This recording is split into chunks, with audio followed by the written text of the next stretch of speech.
ঢেকি স্বর্গে গেলেও ধান ভাঙে।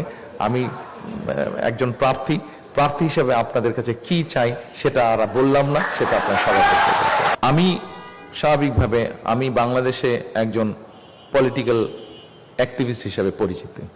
আমার একটাতে পড়ে যাচ্ছে যে কোন তারেক জিয়া খালেদা জিয়ার ছেলে বা জিয়া রহমানের ছেলে, বাট আমার মূল পরিচয় হচ্ছে আমি politician and there is election after few weeks. আজকের এই দোয়া মাহফিল অনুষ্ঠানে যেহেতু আমি আপনাদের এলাকার অধিবাসী, আপনাদের প্রতিবেশী, আপনাদের এখানে অনেকেই নিশ্চয়ই আছেন যারা আপনারা এই এলাকায় বেড়ে উঠেছেন, বড় হয়েছেন। আমিও এই এলাকাতেই কিন্তু বড় হয়েছি, বেড়ে উঠেছি, কাজে আমি আপনাদেরই একজন। তো যেহেতু আমি একজন পলিটিক্যাল অ্যাক্টিভিস্ট, একজন পলিটিশিয়ান, এবং কয়েকদিন পরে ইলেকশন, স্বাভাবিকভাবেই ইলেকশন রুলের বাধ্যবাধকতার কারণে আর 24 ঘন্টা পরে হয়তো বলতে পারবো, এখন বলতে পারছি না, কিন্তু কি বলতে চাইছি নিশ্চয়ই আপনারা বুঝতে পারছেন।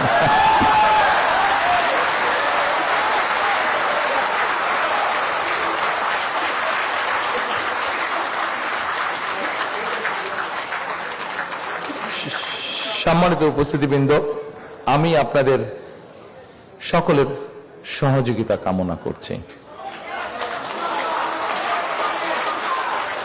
আপনারা যদি আবারও যেই কথাটি কিছুক্ষণ আগে বলেছিলাম, আই হ্যাভ এ প্ল্যানের যে অংশগুলো আপনাদের সাথে আমি শেয়ার করেছি, আপনারা যদি মনে করেন যে এই কাজগুলো করলে আমরা কিছুটা হলেও ডিফারেন্স তৈরি করতে পারবো, আপনাদের কাছে মনে হয়েছে যে আই হ্যাভ এ প্ল্যানের যেই পরিকল্পনাগুলো আপনাদের সামনে তুলে ধরেছি সেগুলা আপনার সন্তান, আপনার পরিবার, আপনার প্রতিবেশী, আপনার দেশের মানুষ, সামগ্রিকভাবে আমাদের সকলের জন্য কিছুটা হলেও বেটার হবে। আপনি বুক ভরে শ্বাস নিতে পারবেন, আপনি নিশ্চিন্তে পানি পান করতে পারবেন, আপনি নিশ্চিন্তে রোডে হয়তো ট্রাফিক জ্যাম হবেই কিন্তু কম হবে, এরকম পরিস্থিতি তৈরি হবে।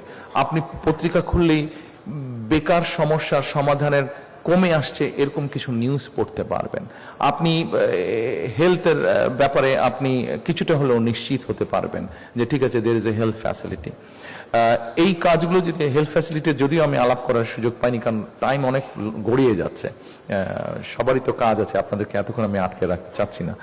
তো এই কাজগুলো যদি মনে করেন যে করলে ভালো হবে, তাহলে আমি আপনাদের সহযোগিতা যাচ্ছি।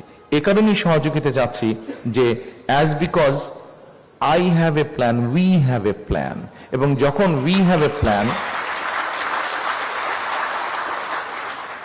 প্রতিদিন ঢাকা শহরে 7,000 টন ময়লা আবর্জনা তৈরি হচ্ছে, 7,000 টন।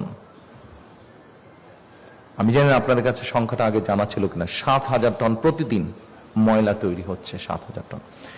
এই ময়লাটাকে তো সরাতে হবে, পরিষ্কার করতে হবে, কারণ এই ময়লা থেকে যা স্প্রেড হচ্ছে, মেডিকেল ওয়েস্ট থেকে যেরকম জীবাণু ছড়াচ্ছে, এই ময়লা থেকে, এই 7,000 টন ময়লা থেকেও ছড়াচ্ছে।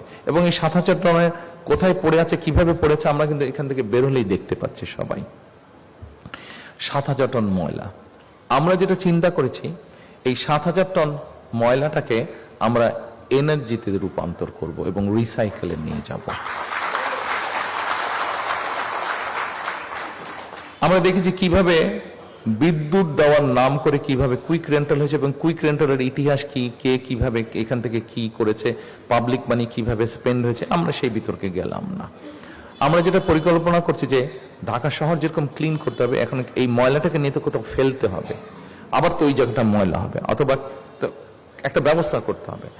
এখানে এখন দুটো জিনিস আছে, একটা হচ্ছে রিসাইকেল, যেটা রিসাইকেল করা যাবে না নর্মালি, যেটা ফুড ওয়েস্ট বা এই ধরনের পচনশীল যেটা, এই ধরনেরটাকে দিয়ে, এবং ইদানিং নতুন যেটা পাওয়ার স্টেশন কিছুগুলো হয়েছে যেগুলো এই ধরনের ওয়েস্ট দিয়ে পাওয়ার তৈরি করে, কিছু কিছু কাঁচ টাচ এগুলা দিয়েও তারা করতে পারে, অর্থাৎ যেগুলো রিসাইকেলে যাবে এবং যেগুলো রিসাইকেলে যাবে না, যেগুলো দিয়ে পাওয়ার তৈরি করা সম্ভব, আমরা এই রিসাইকেল পাওয়ার বা এই ওয়েস্ট দিয়ে আমরা পাওয়ার তৈরি করতে চাচ্ছি। সো দ্যাট শহরটাকে যেরকম পরিষ্কার করা যাবে একদিক দিয়ে, আর এই দিক দিয়ে পাওয়ার তৈরি করার জন্য এই মুহূর্তে ফার্নেস অয়েল বা গ্যাস যেটা ব্যবহার করছি, ফার্নেস অয়েলটা আমাদেরকে ইম্পোর্ট করে নিয়ে আসতে হচ্ছে, ফলে আমাদের ডলার খরচ হচ্ছে। কিন্তু এই ময়লাটা যারা কিনে নিয়ে পাওয়ার তৈরি করবে, তারা তো টাকা দিয়ে কিনবে, অন্তত ডলারটাকে আমরা সেভ করতে পারবো। এইভাবে করে আমরা পাওয়ার জেনারেট করার চিন্তা ভাবনা করছি। এবং আপনাদের কাছে আমি ধন্যবাদ জানাবো যে আমাকে এত সময় দিয়েছেন আইওয়ে প্ল্যানের কিছু বিষয় আপনাদের সাথে শেয়ার করার জন্য। শেষে আবারও এক কথা, ওই ঢেকি স্বর্গে গেলেও ধান ভাঙে, আমি একজন প্রার্থী হিসেবে আপনাদের কাছে কি চাই সেটা আর বললাম না, সেটা আপনারা সবাই করতে পারছেন। সকলকে ধন্যবাদ জানিয়ে আমার বক্তব্য শেষ করছি। আল্লাহ হাফেজ।